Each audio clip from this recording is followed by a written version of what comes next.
morning, kids! Okay, my name is Teacher Algie, but you can call me Teacher G. Kinsa gani si Teacher? Okay, ngayon, bago tayo magsimula, inaanyayahan ko po muna ang lahat na tumayo para sa ating panalangin. In the name of the Father, and of the Son, and of the Holy Spirit, Amen. Dear God, thank you for this wonderful day. Please help us to understand and enjoy our lesson for today. Amen. In the name of the Father, and of the Son, and of the Holy Spirit, Amen. Ngayon, magsiupo na po kayong lahat. May inihanda po si teacher ng isang tula, or poem, at isang storytelling. But, before that, may inihanda po din si teacher ng isang kanta. Gusto niyo po bang kumanta at sumayaw? Gusto niyo po bang kumanta at sumayaw? Okay. So, the title of our song today is Play and Learn. Kabalo ba mo sa tono sa The wheels on the bus go round and round? Kabalo mo na? Okay, muna ako ang tono. So, bago tamang ang tatanan, si teacher sa una mo kanta, okay? Okay, so, Zoom goes to learn and the school so bright, school so bright, school so bright, learning and play day and night, day and night.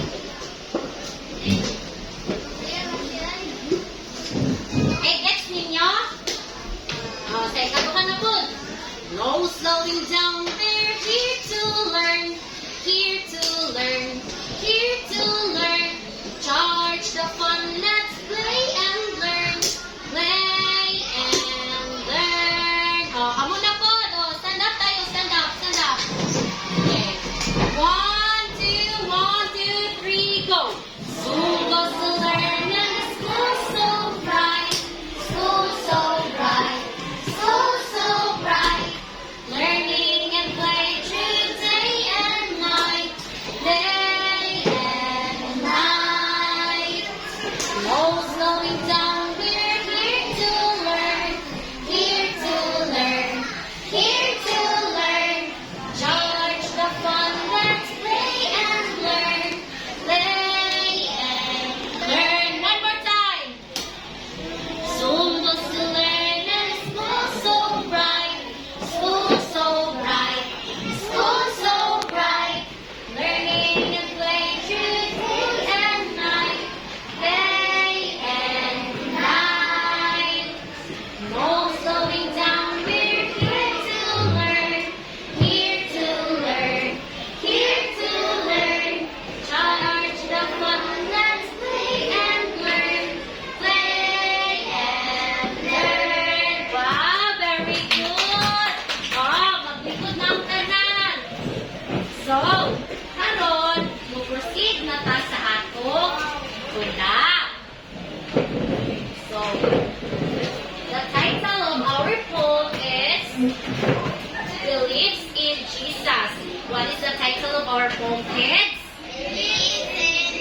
Okay, so, believe in Jesus, the light so bright. He fills our day and guides the night. With open arms, His love remains to lift us up through joy and pain. Through stormy skies or darkest fears, remember Jesus is always near. His boundless love will light the way and guide our hearts each passing day. So, unsa gani ang title sa tuwang poem? Ready ba ninyo sa ganyan si teacher sa pagbasa? Okay, so 1, 2, 3. Believe in Jesus. She believed in Jesus, the light so bright. He fills our day and guides the night. With open arms, His love remains to lift us up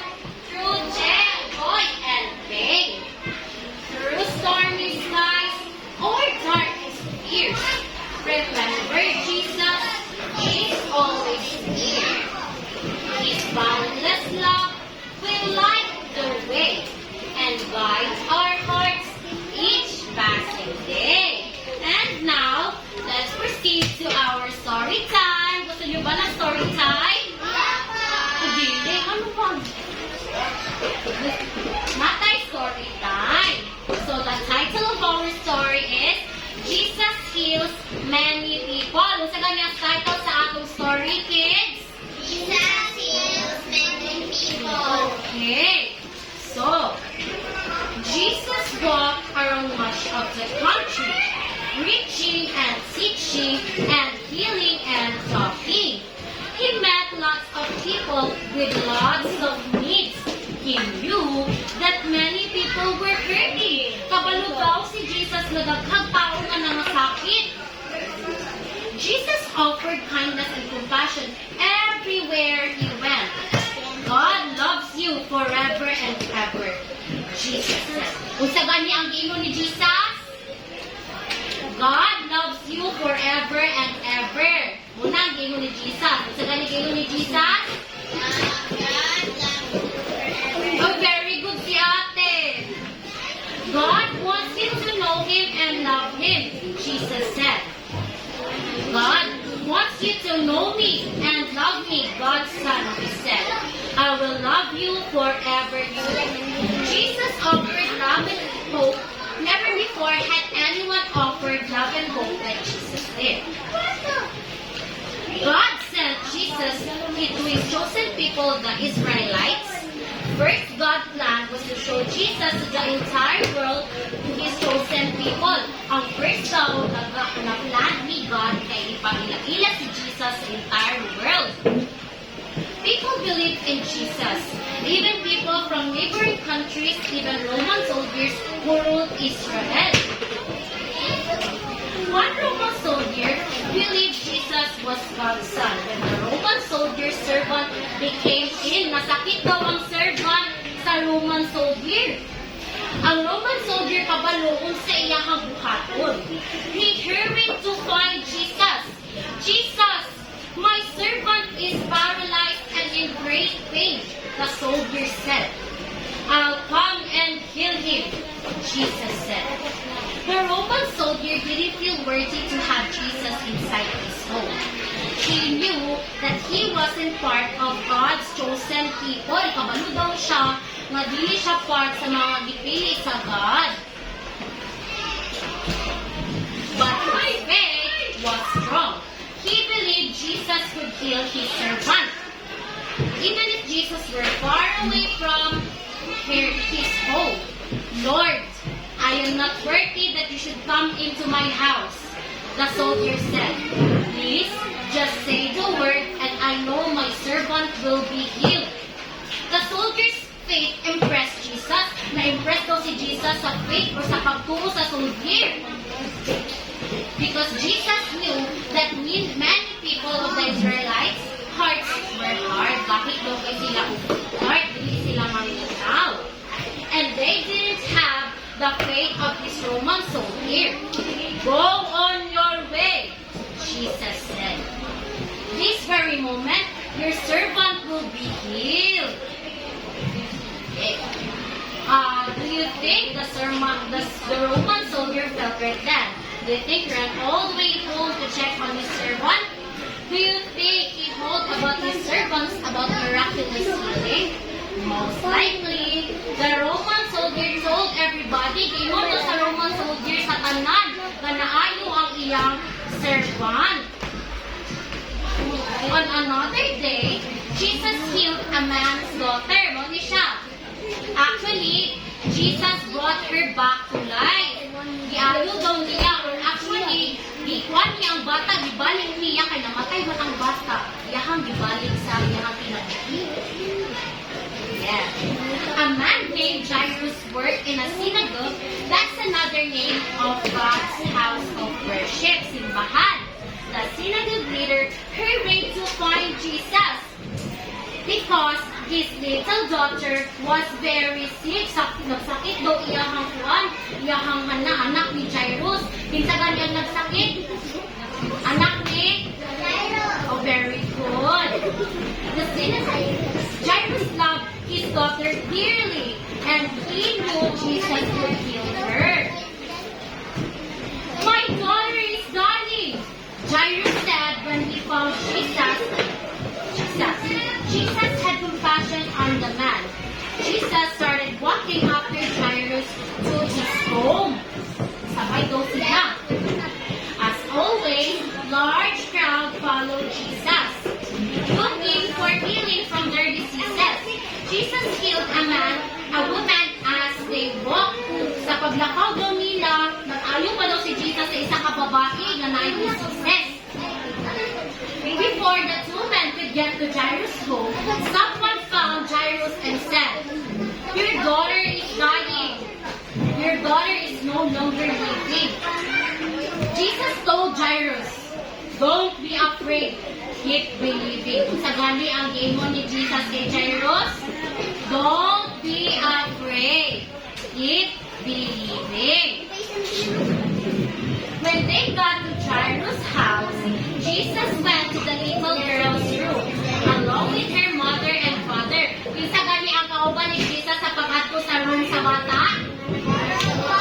Very good. And Jesus took her hand and said, "Little girl, I say to you, stand up." Muna ang giingon ni Jesus sa bata.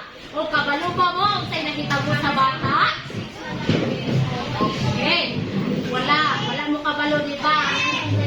So, ang nakita mo sa bata, mauna ni. The little girl stood up from the bed, alive again. Everyone in the house was stunned and thankful.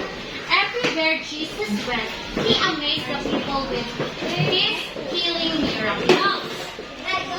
But remember, Jesus was more concerned about people's hearts and faith. Mas concerned daw si Jesus sa itong pagbuo sa tuwang heart.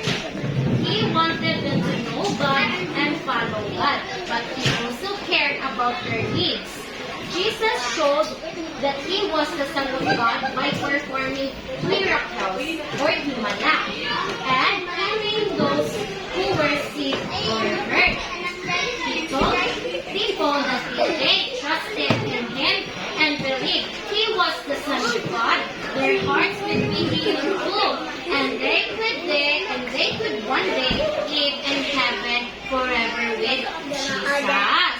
So, karon ay naminawan mo kay teacher, na ipangutana si teacher sa inyo, ha? Sa inyong tanan. Pag ba kamo na ay sakit or dili mo okay, mag-pray ba mo kay Jesus? Very good, kasi Jesus want us to know Him and love Him. Okay, kaya naminawan tanan at mag-laptop. Palakpakan ang mga sarili. Very good. At sa pagtatapos natin, inaanyayahan ko po ang lahat na tumayo para sa ating panalangin. Yes. In the name of the Father, dito kaya. In the name of the Father, and of the Son, and of the Holy Spirit, Amen. Dear God, thank you for this wonderful day, and thank you for the blessing that you gave. I promise, or we promise, that we believe and love you. Amen. In the name of the Father, and of the Son, and of the Holy Spirit. Amen. Goodbye, children. Bye, teacher. Bye-bye. Thank you.